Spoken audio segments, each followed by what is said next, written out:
The first time my husband and I broke the rule, we were sitting at the kitchen table after the children were asleep, and the house had gone the particular kind of quiet that only comes after 9 o'clock in an Amish farmhouse, when the lamps are turned low and there is nothing left between two people but the sound of each other breathing. He looked at me across the table, and he said something that no Amish husband is supposed to say to his wife. And I said something back that no Amish wife is supposed to say to her husband. And afterward, we both sat there in the silence of what we had just done, not quite looking at each other, the way you don't look directly at something you are not sure you were supposed to see. I need to tell you what we said, but first, I need to tell you why we were never supposed to say it at all. Because the rule we broke that night was not written anywhere. It was not in the Ordnung. It was not in any sermon I ever heard from the bishop's bench. It lived in something older and quieter than rules. It lived in the way Amish marriages are built from the ground up, stone by stone, silence by silence. And what happens to a marriage, and to a woman, when one night the silence finally cracks open and something true falls out. Before I go further, I have to be honest with you about something. More than 90% of the people watching this right now have not yet subscribed. And I understand that. You may have found this video by accident. You may not be sure yet whether these stories are for you. But if you have made it this far, if something in those first few sentences made you lean in just slightly, then I think you already know they are. My name is Martha, and this is Hannah the Amish Girl, the channel where the conversations that were never supposed to leave the kitchen finally get spoken out loud. Please subscribe and tap the like button so these stories can keep reaching the people who need them. And tell me in the comments, is there something you have always wanted to say to someone that you were taught you were not allowed to say? Because this whole story begins there. Now, the rule. In the community where I grew up, in the Old Order district of Geauga County, Ohio, there was a thing that Amish couples simply did not do. They did not discuss their marriage. Not with each other, not directly, not in the way I am about to describe. I know that sounds impossible. I know that from the outside, it sounds like I am describing people who lived inside a locked room. But I need you to understand that it was not experienced as a locked room from the inside. It was experienced as walls.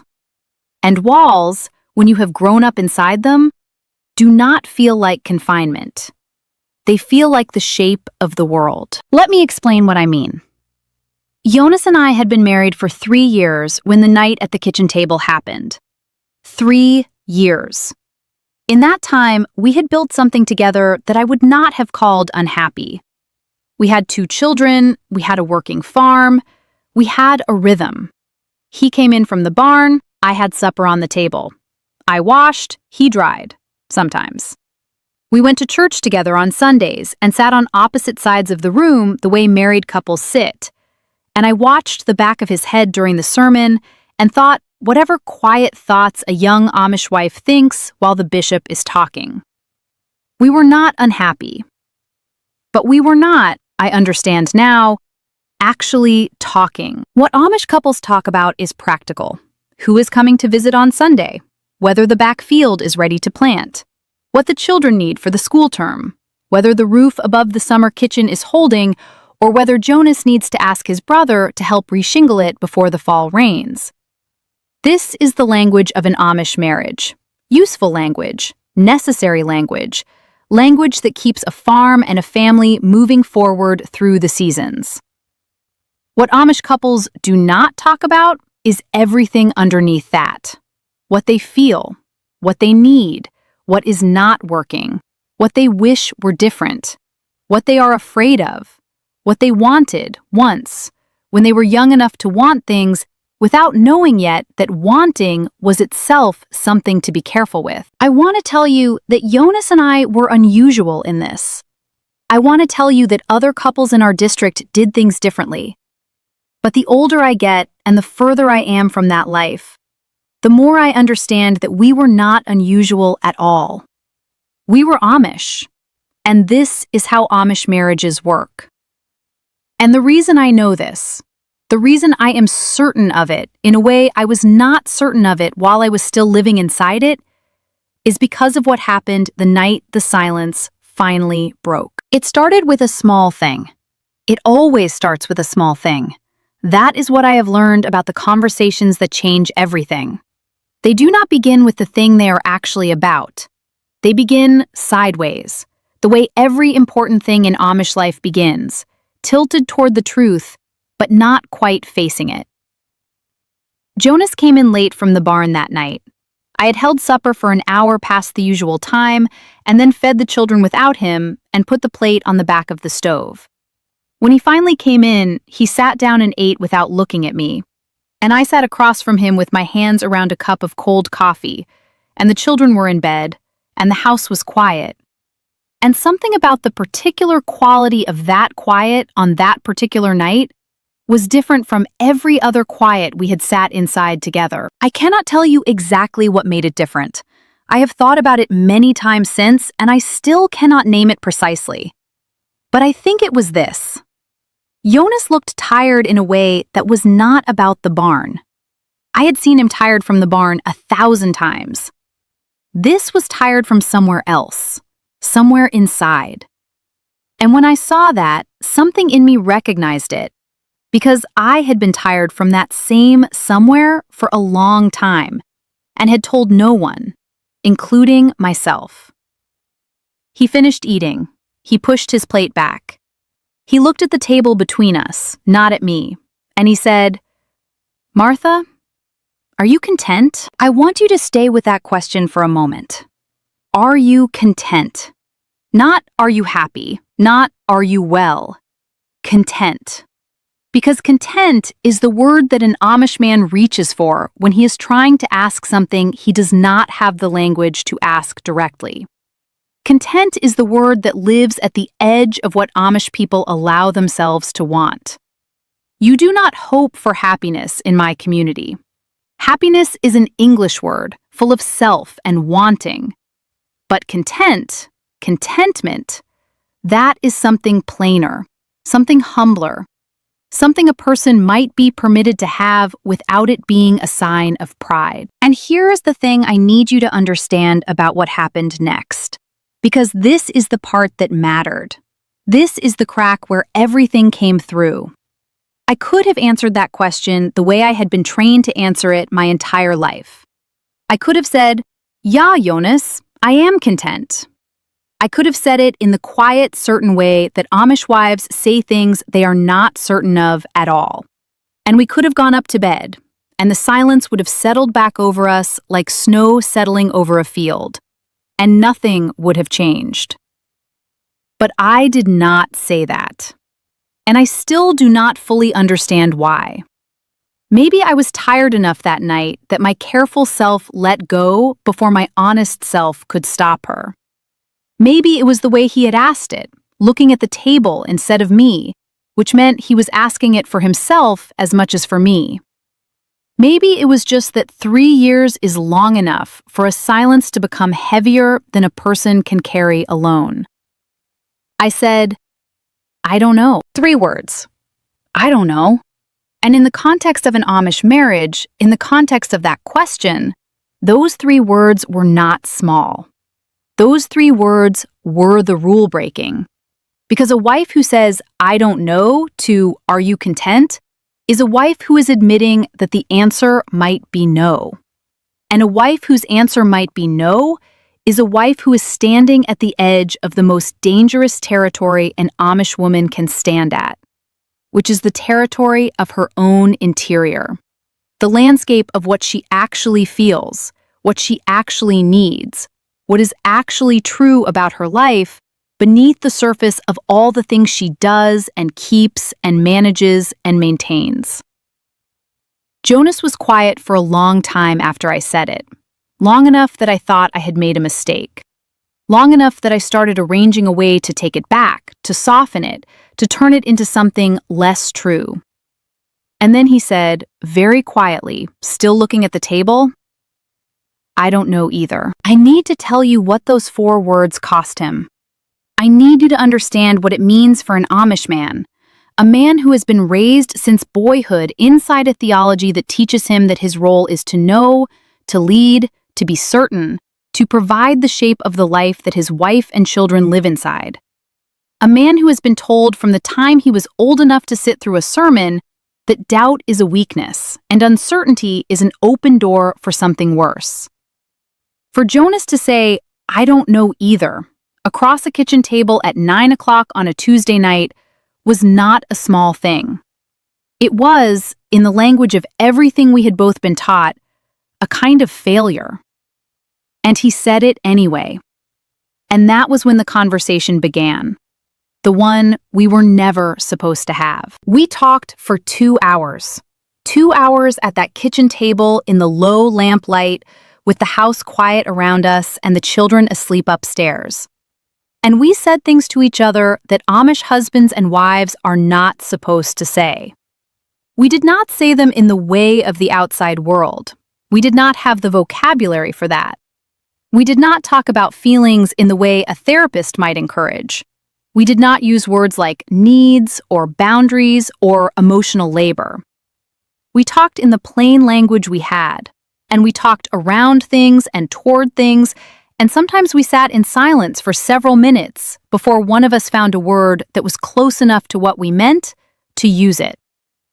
But we talked, really talked, possibly for the first time since our wedding day. Jonas told me he did not know how to tell me when something was hard for him, that he had not been taught that it was allowed, that his father had never once in his life told his mother that something was hard. And so Jonas had grown up believing that hardness was something a man processed alone, in the barn, or in prayer, or just inside himself with the door shut. He told me that there were days when the farm felt like too much, and he did not know how to say that to me, because saying it would mean admitting that he was not handling it. And not handling it was not something an Amish husband was supposed to be. I listened to this, and I felt something open in me that I had not known was closed. Because I had spent 3 years watching Jonas come in from the barn and sit down to supper, and move through our evenings and our nights with that quiet, serious face. And I had read that face as many things: contentment, indifference, hardness, judgment. But I had never read it as this.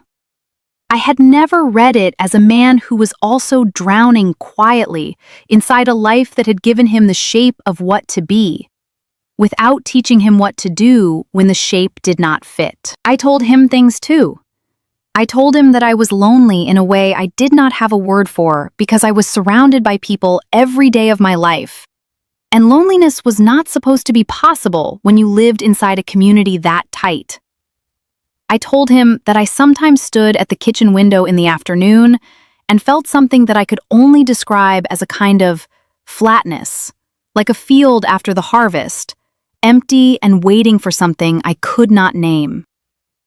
I told him that I loved our children with everything I had, and that motherhood had also taken something from me that I had not expected to lose, and could not quite identify now that it was gone.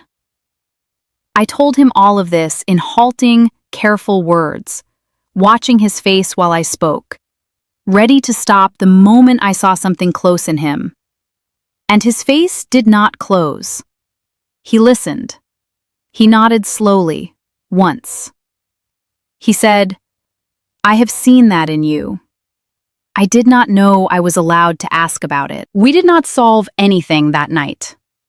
I want to be clear about that because I think there is a version of this story where 2 people have an honest conversation and it fixes everything. And that is not what happened. Nothing was fixed. The farm was still the farm. The children were still small and needed what small children need. The community was still the community, with all of its weight and its watching and its rules about what was permitted and what was not. Jonas still did not know how to talk about hard things, and I still did not know how to ask for what I needed. And neither of us had any framework for doing it differently, because nothing in either of our upbringings had given us one. But something had shifted, something small and real and permanent. We had said true things to each other.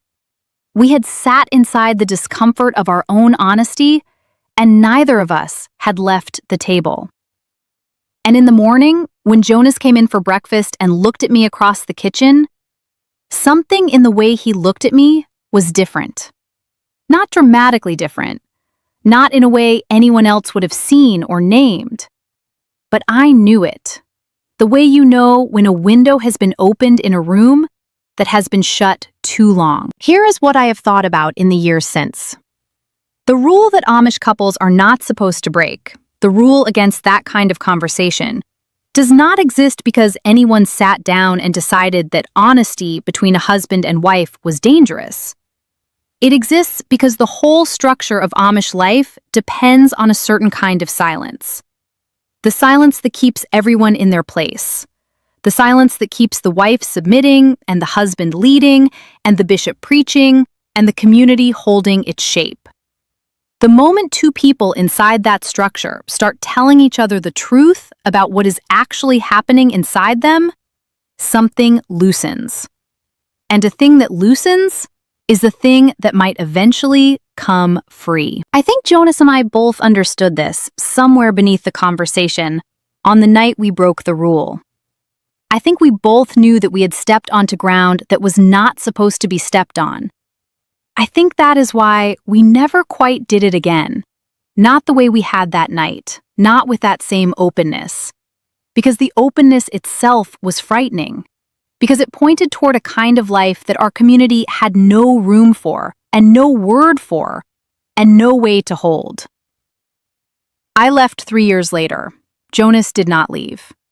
I have heard through the long, quiet grapevine that runs between the Amish world and the outside that he remarried within the year. I hope she is content. I hope he asks her. I hope on some quiet Tuesday night when the children are asleep and the lamp is low, that he looks across the table and remembers what it felt like to say something true out loud to another person and have them stay in the room. What I know now that I did not know then is that the conversation we were never supposed to have was also the most important thing that ever happened in our marriage. Not because it saved it didn't, but because it showed me, for the first time, what a marriage could hold if it were given enough room. What two people could build if they were allowed to tell each other the truth. What I deserved, and what I had been given, and the size of the distance between those two things. My therapist, in the years after I left, called what Jonas and I had been doing for 3 years before that night emotional compartmentalization. She called the silence that Amish marriages are built on a learned suppression of relational need. She used words I had never heard before, and gave me frameworks I had never been given. And all of it was useful. All of it helped me understand. But the thing that helped me most was simpler than any of it. It was remembering the look on Jonas's face when I said, I don't know. The way something in him relaxed. The way his shoulders, which had been carrying something I had not seen until that moment, came down half an inch. The way a man looks when someone has finally asked him a question he has been waiting his whole life to be allowed to answer honestly. We were both trapped. That is the thing I want you to take from this. Not that Amish men are cruel and Amish women are victims, because it is not that simple, and it was not that simple for us. We were both trapped inside the same silence. We had both been handed the same rule and told that following it was what love looked like. And on one kitchen table, on one ordinary Tuesday night, we broke it together. And for 2 hours, we were something other than what we had been built to be. We were just two people, telling each other the truth, in the quiet of a house that was finally listening. If this story reached something in you, if you have ever sat across from someone you love and felt the words you needed to say lodged somewhere between your chest and your mouth, going nowhere, I want to hear about it. Tell me in the comments. Tell me what you have never been allowed to say, or what it cost you to finally say it, or whether there is still something sitting in that quiet place inside you, waiting. And if you want to keep hearing the stories from behind the prayer cap, the ones that were never supposed to leave the kitchen, please subscribe to Hannah the Amish Girl. There is so much more I still need to say. Until next time, remember this. The most important conversation of your life might be the one you were told you were never allowed to have.